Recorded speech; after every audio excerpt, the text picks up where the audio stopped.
What's going on? Why does it look so crooked right now?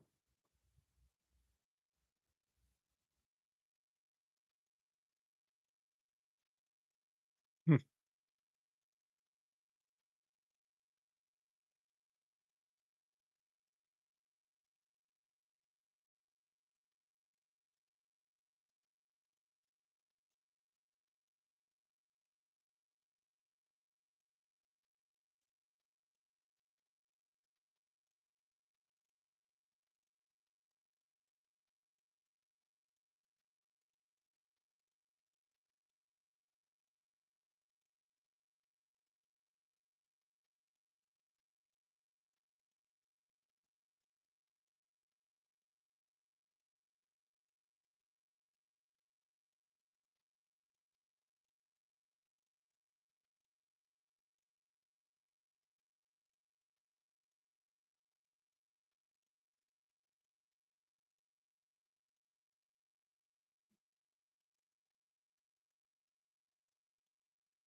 I got suspended again. They suspended me for misinformation, and that one makes me mad, Amy. I even read the damn sources, and the sources were all .gov websites, and they suspended me for misinformation. And I filed an appeal, and it said denied. I can't do anything like that on there at all. So I have to be, uh, that's the place where uh, I can sell things the easiest. So I've just got to follow the rules. But man, I that whole thing that I read about cloud seeding was 100% facts. I was reading from .gov websites and everything, and it's still suspended for misinformation. And when I talked about that they did it, I even said the country with the letter C. I didn't even say the country's name. That was a weird one. But I'm suspended with that account for another week. So, God,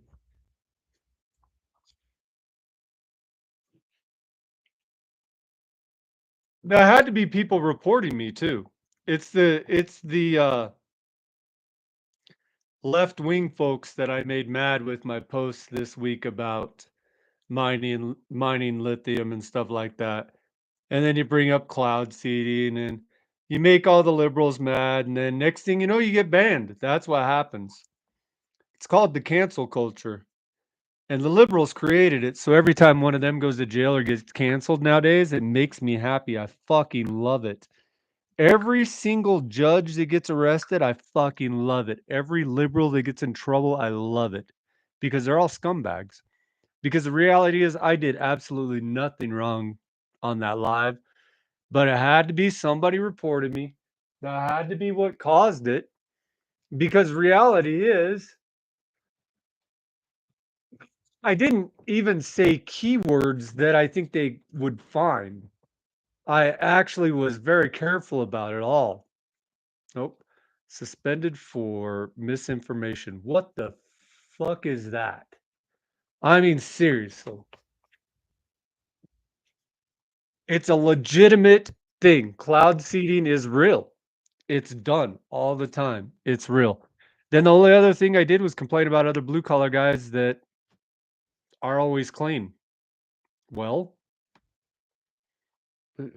is that misinformation?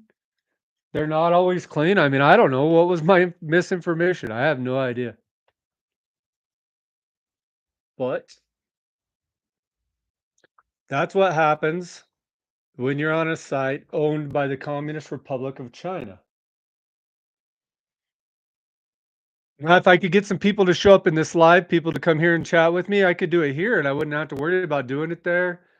But at the same time, like I said, I can make money over there. I really can't here. Nobody even comes in the live. You're the only person that even comes in here. So this isn't going to be good enough. I need to stay on TikTok, even though I hate it. I truly hate it. I hate those policies. Come on. I did fucking nothing wrong today. Again, that's the second time. There nothing I even like I said, I even made sure I didn't say the word China when I talked about cloud seeding. Oh no, I did. I said they have the biggest weather modification program in the world, but I said the country with the C. I didn't say China. So again, whatever. Whatever.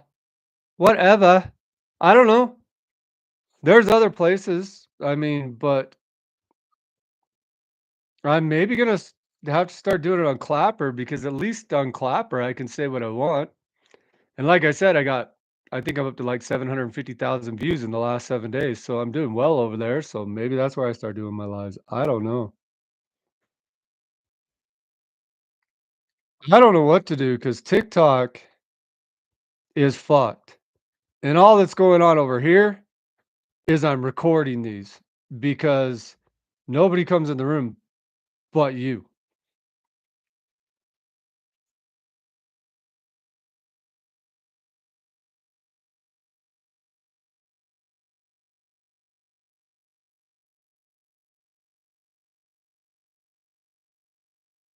Okay.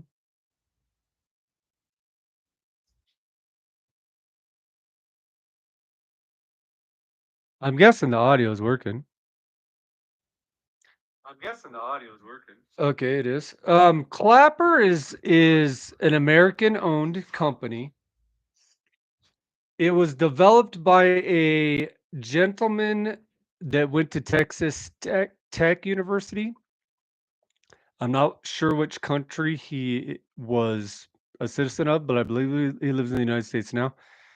Um, and it was basically created with the intent of being a TikTok for over 30 crowd. And their rules are very limited. Like I can say whatever I want on that live. I truly I haven't even tried to get in trouble here on YouTube by saying anything to try to get in trouble. Um on Clapper, I tried to get in trouble. I full on tried. I was like, I'm gonna see what it takes to get suspended, and I couldn't get suspended. I told people to F off. I said everything inappropriate on that live. Nothing happened. I actually got bonus points, I think. They they I don't whatever. It's a different crowd. It's different people. They treat me different. They treat me like crap. Like, they get mad. On my posts over there, I get told exactly what people think of me. They call me every name you could dream of in that at Clapper. You can't get away with any of that at TikTok, so it's a completely different world, and I enjoy it. I it's not that I don't enjoy it, it's just that I can't. On TikTok, I've generally been pretty good. It's gone down a lot since I started making TikTok mad at me. But I mean, I used to have 8, 10, 12 people in the room chatting all the time. Now I am barely getting any, but that's fine. I'm gonna, redevelop it into something different. But I don't know. We'll figure it out. Uh, Like I said, I don't lose. They're not gonna win. The only way they win is if I quit, and I won't quit. They're gonna have to ban my accounts. I don't know why. I don't know why they're doing it. Like I said, the big account just gained 120 followers in the last day. It's 11,600 followers. Let me be, guys. I'm not hurting your program. I'm not doing anything wrong, but it's their rules. We're gonna go with it. So let's get this recorded. I hope you enjoy this one, Amy. I appreciate you for being here. At least I'm not talking completely to myself. But this one kind of goes to the little rant that I was making about the blue collar guys and the fact that they make these videos and they're like, "Oh, I'm a blue collar guy, but he's clean and his hands are soft and his boots are clean and his gloves are clean and the inside of his truck is clean and the outside of his truck is clean." And I'm like, none of that is the guys that I know. So that was my rant. Well, it comes because this episode is the blue collar blueprint: why America was built by hands, not suits. So that is the intention of this one and why I was kind of on that little rant about it on there. And why I'm going to make that video because I want to call them out. I want to call them out for making those videos with their clean hands and their, like I said, it's too obvious that they're not. Well, they're definitely not at work making the video. And if they think they need to look pretty for the video, I'm going to tell them the truth. I get better views on videos where I'm dirty and nasty than I'm clean and look nice. Well, I never look real nice, but clean. I get more views when I'm dirty than when I'm clean. All right, so let's get this recorded. Taylor Family Blue Collar Conversations, where real men talk about real life. This is from a father of 6, a former alcoholic, an angry man who spent years carrying pain he never talked about. But I've worked hard to change, to grow, to become a man my kids may be proud of eventually. The show's one for the ones still fighting, the blue collar dads, the sober warriors, the men who feel alone but keep showing up. We don't fake it here, we don't sugarcoat it. This is one for this is for the ones who carry more than they say and still get the job done. From our family to yours, let's start the conversation. So, this episode is called The Blue Collar Blueprint. It comes down to the questions of why we are losing blue collar workers in the world and stuff like that. So, um, sit down, get comfortable, listen, and let me know what you think. Long before boardrooms and the influencers, this country was hammered together by callous hands and stubborn hearts. Built in barns, forged in weld shops, grown in fields under burning sun and bitter frost. While the elite sipped coffee behind polished desks, it was the carpenters, the welders, the farmers, the cop, the linemen who actually kept this country alive. We owe them more than a thank you. We owe them everything. This is for them. Before America was paved and lit up, it was built by hands with timber, nails, iron, fire, and pure grit. The early American carpenter wasn't just crafting houses, he was carving civilizations out of raw wilderness.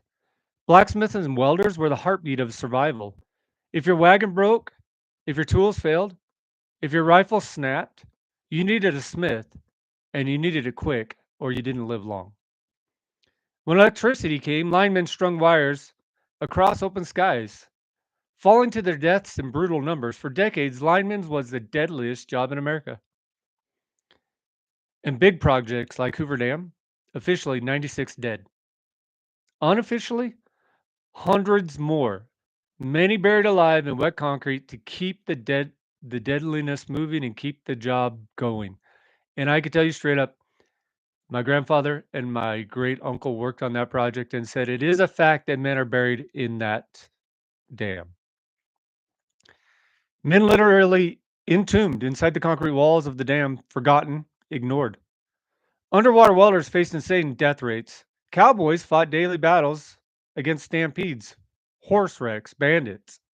Most didn't live to see 35. Early electricians wired the city's raw current, no safety gear. Early plumbers dug trenches through typhoid and cholera infested ground, risking slow, ugly death to deliver clean water. Today we live easy because harder men paid the price. We owe everything we have to the men who risked everything they had. But the blueprint wasn't just built, it had to be protected. Let's talk about the men who stood between civilization and chaos. While farmers grew their food, the towns grew dark and violent. The frontier wasn't a Disney movie, it was hell. Alcohol, gambling, prostitution, gunfights ruled the streets. Every saloon was a war zone waiting to explode. Daily shootings were normal, no scandals. You went into town knowing you might not come home. Cattle rustlers and horse thieves raided ranches under moonlight, and the penalty for stealing a horse? Public hanging. No trial, no mercy. Public hangings were events. Towns gathered, children watched. The message was clear. There's a price for lawlessness. Lawmen and sheriffs, they wore tin stars, carried six shooters, and walked alone into chaos. In Dodge City, there were 19 murders a day with only 1,200 people. In Tombstone, gunfights were so common, undertakers ran specials. In Deadwood, survival wasn't guaranteed after a very simple argument. Life expectancy for the frontier workers was under 35 years, not from disease, but from violence. Soft hearts didn't last. Tough hands, quicker reflexes, that's what kept you breathing. And today we've traded real grit for fake fame, like imitation blue collar guys making videos that you watch on the internet. These clean guys doing dirty jobs, they're not clean because they're doing the job. They're clean because they're watching somebody else do the job. Let's talk about how far we've fallen and why it's time to reclaim real work. Real work versus our soft culture. Bloody hands, not keyboard hands. America was built by bloody hands, not keyboard warriors. Real education wasn't a classroom, it was a job site. It was broken bones, lost fingers, and busted pride, earned the hard way. Today's world teaches kids to cry behind keyboards. Back then, you settled a disagreement with your fists, in the dirt, face to face. Screens didn't build America, suffering did. Somebody had to lay the railroad ties with a broken back. Somebody had to weld the warship whole, blind in the shipyards. Somebody had to farm through the Dust Bowl. Somebody had to stand on a dark street with a badge and no backup. The luxuries we whine about today were brought with the blood of men who didn't have that luxury. Hoover Dam workers baked alive in tents. Alaskan pipeline workers froze and died by the dozens. Steelworkers laid tracks of railroads knowing death was likely every mile. You want to fix America? Start by fixing the idea that real work is beneath you.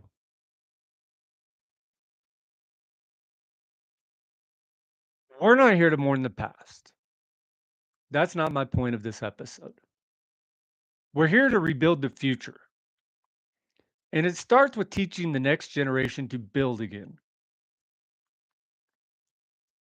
So here's my actual blueprint for the future in rebuilding real America. The next generation doesn't need more debt. They need more skills. And I've got a blueprint.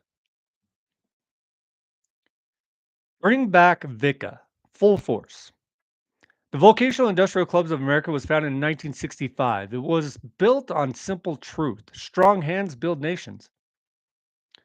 VICA trained millions of our kids in welding, carpentry, plumbing, electrical work, public speaking, leadership, and dozens more real world skills. By the late 90s, VICA evolved into Skills USA. Skills USA is still fighting today, but buried under a culture that worships college debt and fake success. Skills USA is still alive, 400,000 students and teachers, 50 plus trades, championships bigger than most sporting events. And it's underfunded, undervalued, and forgotten. You want to save America? Put a welding gun in a kid's hand instead of a participation trophy. The plan? Building America's backbone one school at a time. This isn't a wish. It's a working system ready to change lives. We bring real vocational training back to high schools, but not the watered down woodshop class where kids laugh through, make a shelf for mom or a doorstop, and think they're now a carpenter. We're talking about the real thing, work that matters, skills that feed families, and pride in being a blue collar worker that you can't fake even on TikTok. Full trade programs rebuilt in every school. Every high school would launch serious programs in electrical, residential and commercial wiring, panels, troubleshooting, plumbing, installations, code compliance, water heaters, septic systems, welding and fabricating, structural welding, pipe welding, blueprint reading, field repairs, how to read a tape measure, carpentry, residential framing, roofing, cabinetry, concrete forms, and finish work, all the way down to painting and everything else that goes along with building a home. HVAC, heating, ventilation, air conditioning basics, and some refrigeration. We don't want to get too in depth with some of the programs in school.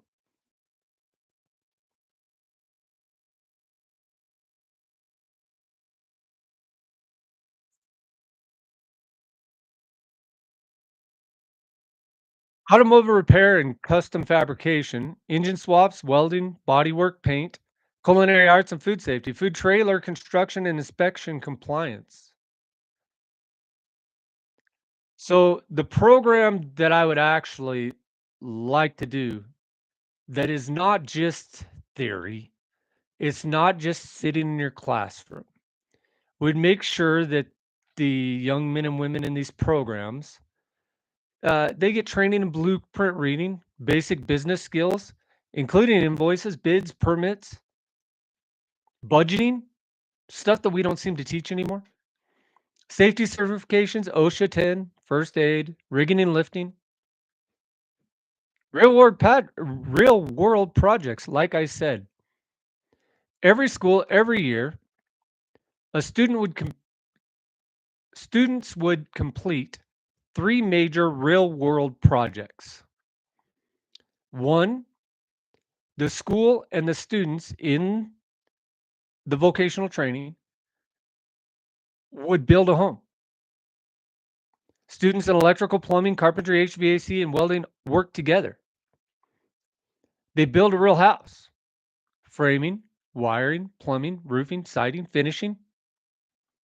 Must meet all local codes, inspections, not just pass a class.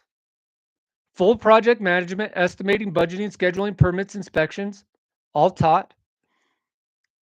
And at the end of the year, they auction it off and they sell the home. And the proceeds go back into the fund of the next year's materials, tools, and upgrades.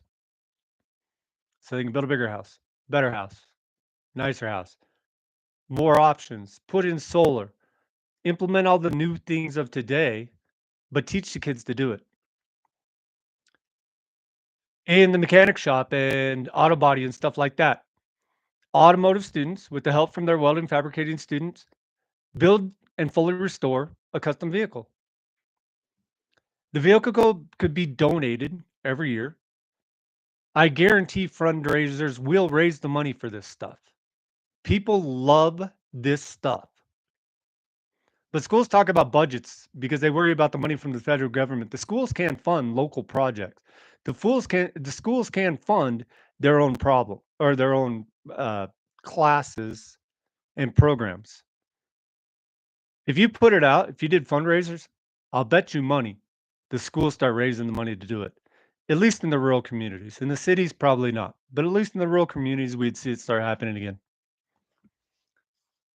So they do the car, real world shop time, frame off restoration, engine rebuilds, electrical rewiring, bodywork and custom paint. Students handle the parts sourcing, budgeting, marketing for the auction and sale. Again, the vehicle is then auctioned off to a community, and the proceeds go back to fund the next year's automotive program. Your boosters only need to pay for the first year. After that, it starts paying for itself. Another program that would teach carpentry, welding, electrical, plumbing, and all those skills all put together. If the school welding program with the culinary students built a working food trailer, steel frame, electrical wire and plumbing to health code, install kitchen equipment, business classes to develop a business plan and marketing materials for the food trailer. You're teaching them how to start a business. You're teaching them how to build their business from the ground up. And again, at the end of the year, we auction the trailer. It's ready for a food truck operator to open business immediately. And they get to buy it and open it in the town and say it was built by the school in the town. They will get more business just for being that trailer. Real standards, real inspections, and real deadlines. Not everyone gets a trophy. If you can't hack it, you can't be in the class. If you're not safe on the job, you can't be in the class. If you can't live the blue collar life, you can't be in the class. Unfortunately, this is something that has to be safety oriented, and the kids have to be dedicated to the class to make it happen. The homes must pass state and local building inspections. Food trailers must pass health and code inspections for full legal operation. Vehicles must meet all state roadworthy inspections for auction and registration. Students must deal with the permits, inspections, rework, and deadline pressure, just like real life. At the end, they get this certification and an apprenticeship cert. They don't just graduate with a diploma, they graduate with a certification in real world portfolios. They have pictures. They can keep copies of the blueprint. They can show I did this. They'll have their OSHA 10 safety certifications, their forklift operator certification, residential electrical wiring certificate, pipe welding basics certifications, food safety management certification, which Nevada requires, apprentice hours credited towards journeyman licensing, plumbing, electrical, welding, HVAC. I guarantee you get with the unions, tell them you're starting this program. They will make sure you get the journeyman credits. Everybody's going to love this program, but somebody's got to start it. I'm not scared to do that part. I'm not scared to be the guy. I'll even be the face if people really want this face representing this program. I'd be glad to do it. But I don't have the money. And that's where the big things start. We got to start with a little money. So we start fundraisers. It takes money to even start the fundraisers. Then you have to go to the school board. You have to get approval. Then you have to put in all the class specifications. So we need some help writing all this. But I know there's people out there. I know there's people watching this that understand how to write all this. I don't care. I don't need the credit. Just do it. Do it. Take all the credit. Say it was your idea. I don't care. I'm not here for the glory. I'm here for the betterment of our country, the betterment of our society, and having strong, well trained, blue collar employees being brought up through the school system. They can start working on these homes their freshman year. By the time they hit their senior year, they have worked on 4 different homes, 4 different food trailers, 4 different cars. It's a huge step forward in this world.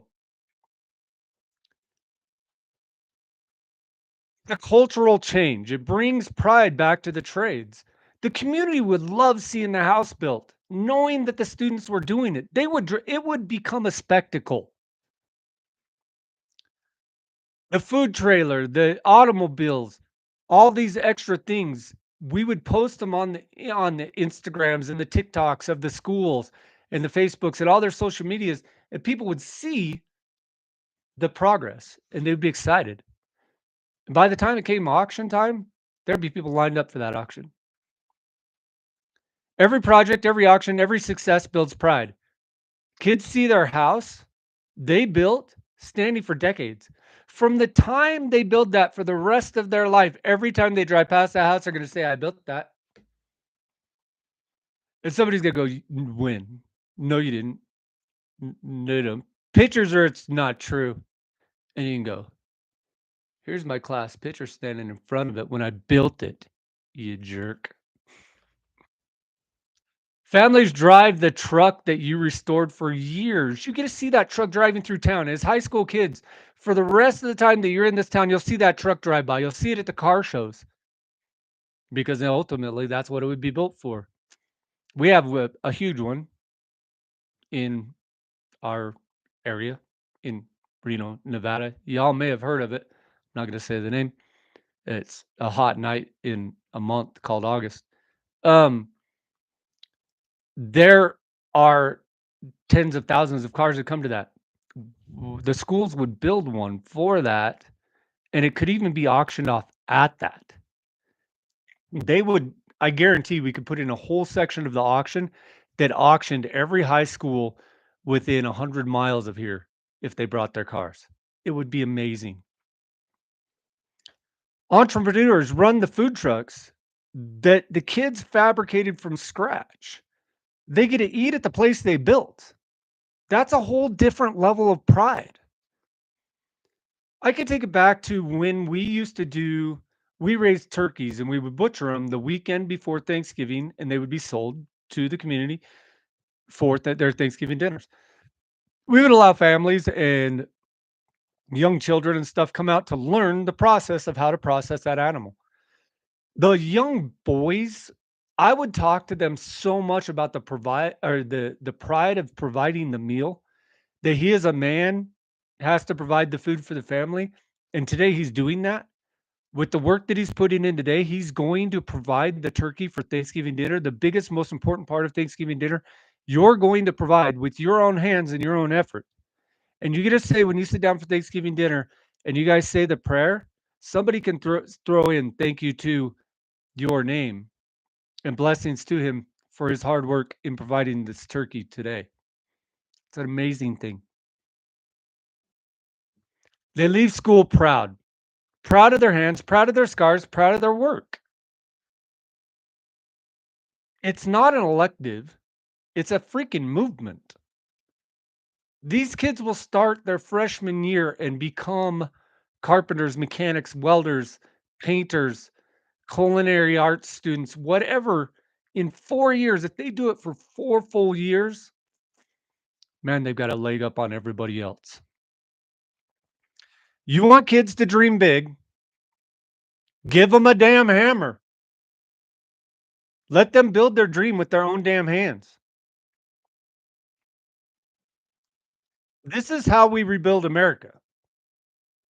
One student, one home, one truck or car, one food truck, one food trailer, one trade, one future at a time.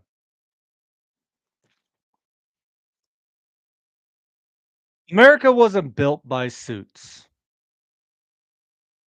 It was built by bloody hands, busted backs, and hearts just too freaking stubborn to quit.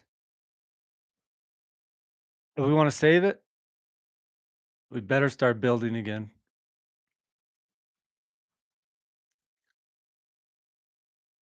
From tailored family to every family still carrying the torch. Stand tall, please. Keep swinging hard. Build something that will outlast you. Stay blue collar.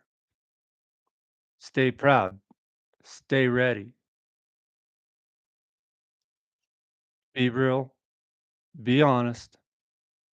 Be loyal. Be the real you every single day. Take pride in who you are. God bless you all. I love you all. And we will see you tomorrow night.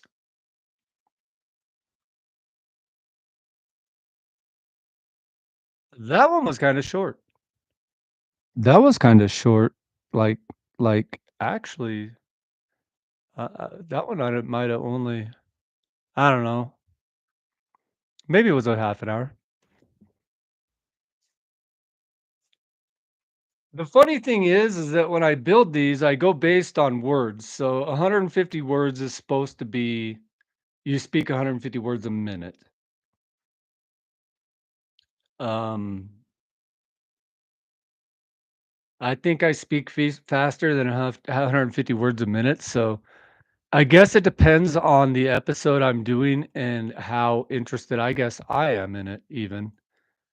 So the reality is, the more interested and more excited I am, I generally talk faster. So maybe I need to slow that part down. Anyway, Amy, if you're still here, I love you. Thank you for being here again. And we will talk to you tomorrow.